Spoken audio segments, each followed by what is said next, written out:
Well, it's been over a week since Hurricane Melissa devastated the island of Jamaica. Relief organizations from across the globe answered to a call to aid in the long recovery process. Team Rubicon, a veteran-led humanitarian organization, has been boots on the ground providing critical support. Yeah, just days before Veterans Day, these brave men and women continue to help and serve those in need.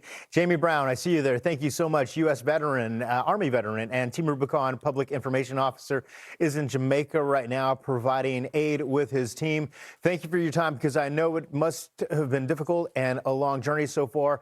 Can you first talk about what the conditions are like there in some of the communities you've been surrounded by in Jamaica after Hurricane Melissa? Yeah, so conditions here are still obviously a bit fluid. As we get out into the communities, we're seeing a lot of debris. We're seeing a lot of power lines and power poles that are down. And of course, that's obstructing traffic and the ability to get in and out of areas to provide any kind of aid, whether that's supplies or medical or whatever that may be. And the further you get from population centers, the more difficult that becomes. As far as the people here, the main things that they're looking for on a daily basis are food, clean water to drink. Of course, many people have unfortunately lost homes, and so they're looking for shelter as well. So the situation on the ground is still critical. There's still a lot of work, and there will be a continuation of that work for a very long time here. Yeah. And how are Team Rubicon's veteran volunteers working alongside local partners to help rebuild and restore access in those hard-hit areas that you've been seeing? So we have a couple of different things going on here right now. Our primary mission right now is a medical team. So we have a mobile medical team that is partnering currently with the Savannah Lamar Hospital in southwestern Jamaica. We're augmenting their emergency services department. So we have a team of about 12 medical professionals who are emergency doctors, nurses, paramedics trained in emergency and trauma services. And that team can also go out because they are mobile. We'll also be sending those teams out into some of the rural areas to treat folks out there as access opens up. Speaking of access, we also have a team out here who is out doing reconnaissance right now with chainsaws to see about route clearance and helping to open up access to some of those areas that are still struggling to get in and out of and get support and aid into. So we have several different things going on. All of that is, of course, developing, but we do right now have a medical team on the ground. They're actually loading up behind me right now to head to the hospital and start. Well, we started treating patients already, but they'll be treating patients there probably for the next several weeks. You know, that's part of the story that sometimes people often forget is the medical attention that is needed. When you finally make it into these communities after having to clear the debris, are you seeing that there is a big need for medical assistance? I'm sure there is for all ages.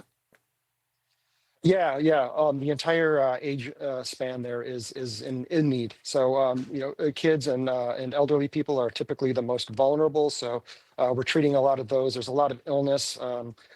There are some physical trauma injuries as well.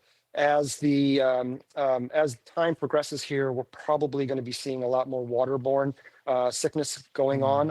It's been a week now since that hurricane came through, and so now is about the time when those waterborne illnesses, contaminated water and things like that, start to affect the population. So we're anticipating some of that. Again, we won't know really until those folks start coming into these clinics and getting access, and we start getting out into those remote areas where we can treat them directly. Yeah.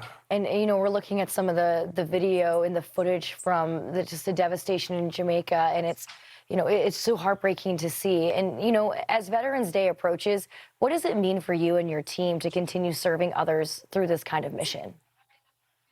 Yeah, it's really personal. Every veteran you ask will give you a personal reason why, and they vary throughout the spectrum.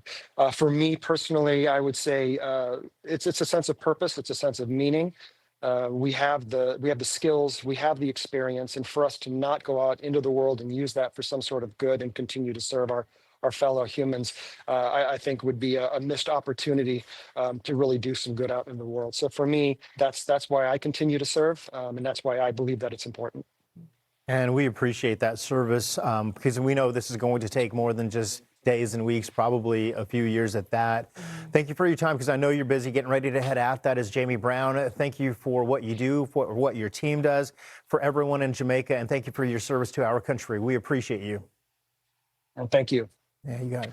And Fox Weather proudly salutes our nation's veterans and the organizations that serve them. That's why we're making Camo our cause in support of Honor the U.S. Veterans campaign. You can join us by making a donation and by wearing camo this Veterans Day. If you would, please post your photos on social media with the hashtag Honor US Vets.